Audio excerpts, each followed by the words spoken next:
What happens when righteousness no longer feels gentle? What happens when justice is no longer a prayer whispered in a temple, but an axe raised in trembling hands? And what happens when the one chosen to restore balance is not soft, not smiling, not easy to understand, but burning with grief? This is the story of Parashurama, the axe-wielding avatar of Vishnu, the Brahmin warrior born between peace and violence, discipline and fury, obedience and unbearable loss. Among all the avatars of Vishnu, Parashurama feels different. He is not remembered first for tenderness. He is not remembered for playful charm. He is not remembered for ruling a kingdom or speaking sweet wisdom. He is remembered for rage, for vengeance, for blood. And that is exactly why his story is so unsettling and so powerful. Because Parashurama is not the kind of myth that simply comforts you. He is the kind that forces you to ask dangerous questions. What happens when power becomes corrupt? What happens when those meant to protect begin to exploit? What happens when patience is broken so deeply that even Dharma begins to arrive with a weapon? Parashurama was born to the sage Jamadagni and Renuka. In the tradition, he is both Brahmin and warrior in spirit, a figure standing at the edge of two worlds. He belongs to discipline, austerity, sacred learning, and yet he is also one of the fiercest fighters in Hindu mythology. That tension is the soul of his story. He was not born into luxury. He was born into a hermitage, into simplicity, into restraint, into a life shaped by sacred order rather than worldly ambition. And yet from the beginning, his story carried severity. One of the darkest episodes tied to Parashurama is the command of his father, Jamadagni, who in a moment of harsh judgment ordered his sons to kill their mother Renuka. The brothers refused, but Parashurama obeyed. Later, pleased with his obedience, Jamadagni granted a boon through which Renuka was restored. It is one of the most difficult moments in the myth, and it leaves behind a chilling truth. Parashurama's life begins not with emotional safety, but with obedience sharpened to the edge of horror. And maybe that is where we first begin to understand him, because some souls are not shaped by comfort. They are shaped by impossible commands, by growing up too close to severity, by learning duty before tenderness, by discovering too early that righteousness in this world does not always come wrapped in mercy. Parashurama would later become known for his terrible strength, his penance, and his divine axe. In many traditions, that axe is associated with Shiva, and his very name means Rama with the axe. He is not merely a man who fights. He becomes a force, almost like a storm given human form. But storms do not rise without pressure. The turning point of his life came through the arrogance of kings. Kartavirya Arjuna, the powerful Kshatriya ruler, enters this story as a symbol of royal might corrupted by excess. In the narrative tradition, conflict grows between him and the household of Jamadagni, and from that violation comes the great wound that transforms Parashurama from disciplined ascetic warrior into an instrument of vengeance. Jamadagni is slain, and the son returns to find his father dead. That moment becomes the fire at the center of everything that follows. Imagine that scene for a moment. The hermitage no longer peaceful, the air no longer sacred, the father who represented law, austerity, and sacred order lying in silence.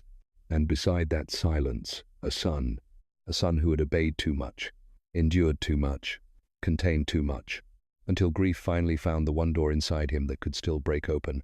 Anger, not ordinary anger, not momentary anger, the kind of anger that comes when love and helplessness collide, the kind of anger that says the world has gone too far this time. And this is why Parashurama still speaks to something deep in the human heart. Because most people, at least once in life, meet a pain that makes them ask, if gentleness no longer works, then what does justice look like now? Parashurama answered that question with an axe. He vowed revenge against the Kshatriyas, the warrior ruling class, not merely as personal hatred but as punishment for corruption and abuse of power. Tradition remembers him as destroying the Kshatriyas repeatedly, often described as 21 times, until the earth was rid of their oppressive violence. Whether heard literally, symbolically, or spiritually, the image is unforgettable. When power forgets its purpose, destruction comes for power itself. That is the terrifying majesty of Parashurama. He is not revenge portrayed as weakness. He is revenge with sacred authorization, and that makes him both compelling and frightening. Because his story does not let us stay comfortably moral. It does not give us easy answers. It does not let us pretend that restoring order is always beautiful. Sometimes restoration looks like cleansing fire. Sometimes it looks like the collapse of a class that forgot why it was given power. Sometimes the hand that restores balance is not gentle at all. If this story is already stirring something in you, pause here and tell me in the comments.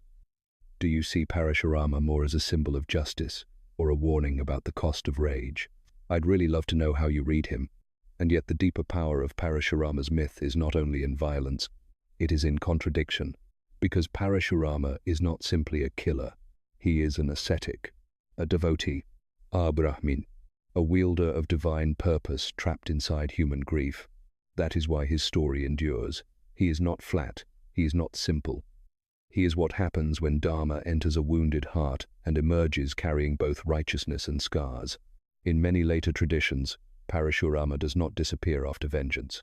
He remains a continuing presence, even counted among the Chiranjeevis in some tellings, and appears as a teacher linked to later heroes. That continuation matters. It suggests that Parashurama is not only an episode of wrath, he becomes a bridge figure, carrying old worlds into new ones, a remnant of one age, still walking inside another. And that changes the emotional meaning of his story, because then Parashurama is no longer just the man who struck. He is also the man who had to keep living afterward. That may be the most human part of all. Many people imagine vengeance as an ending, but myth knows better. After rage, there is still memory. After justice, there is still emptiness. After the battle, there is still the self that must carry what it has done. Parashurama teaches us that even when anger is born from real pain, it still leaves a mark on the one who carries it. That is why his energy feels so heavy. He is not the joy of Krishna, not the serene dignity of Rama, not the playful mystery of other avatars. He is the cost, the weight, the consequence. He is what Dharma looks like when the world has been allowed to rot for too long. And perhaps that is the hidden lesson. Parashurama does not exist to make us worship anger.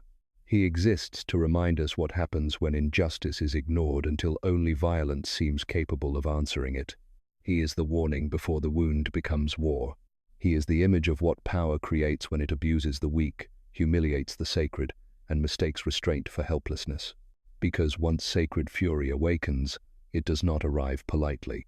It arrives to cut. And still, there is another layer. Parashurama is an avatar of Vishnu, the preserver. That alone should make us pause. Vishnu does not only preserve through comfort, he preserves through correction, through disruption, through painful rebalancing when the world has tilted too far. The Dashavatara tradition itself frames Vishnu's avatars as descents that restore order when evil or imbalance grows too great. Parashurama is one of the clearest expressions of that darker form of preservation.